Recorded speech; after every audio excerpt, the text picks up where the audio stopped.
So now Robin has defeated Black Maria, knowing of how all of the Flying Six has now been defeated, knowing of how their elite members are now unconscious, in which we see how they have actually realized of how serious the Straw Hats are.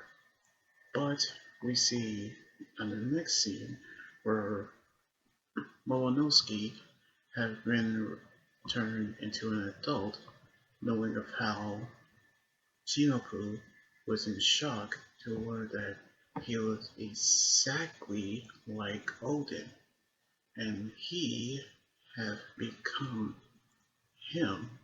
But we knew how Luffy got his strength back as he get ready to fight back against Kaido.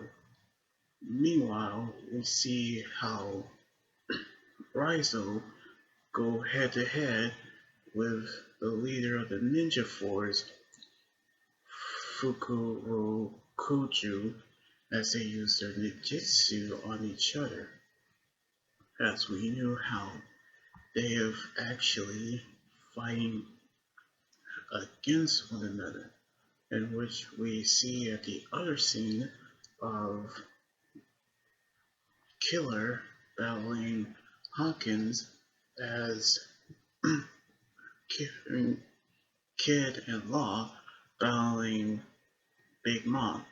Knew how things had become serious when Hawkins revealed that he has created a doll, which is a voodoo doll of Kid when Killer attacks him, knowing of how he is actually felt the pain like a voodoo doll.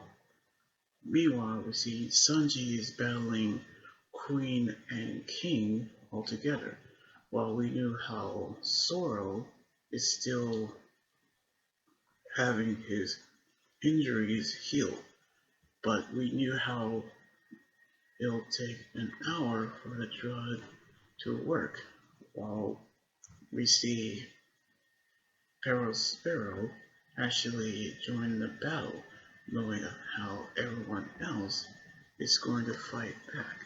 But Cat Viper have actually arrived, in which he going to take revenge on him when he heard about Paro after he actually talked to Sanji about Pudding's wedding, knowing of how things doesn't go exactly as planned. But we knew how we're gonna see what could actually happen soon. So now we see Killer versus Hawkins in the fight, knowing of how Zoro is still injured. What we're gonna see what's gonna happen with the next episode after the recap episode next week. So anyway, like this video, subscribe for more, and comment everything about the episode. You guys can also follow me on Twitter, Instagram, Tumblr, and my Facebook page and Twitch. Until then, this is Anime Guy here saying sign out. Laters and be safe.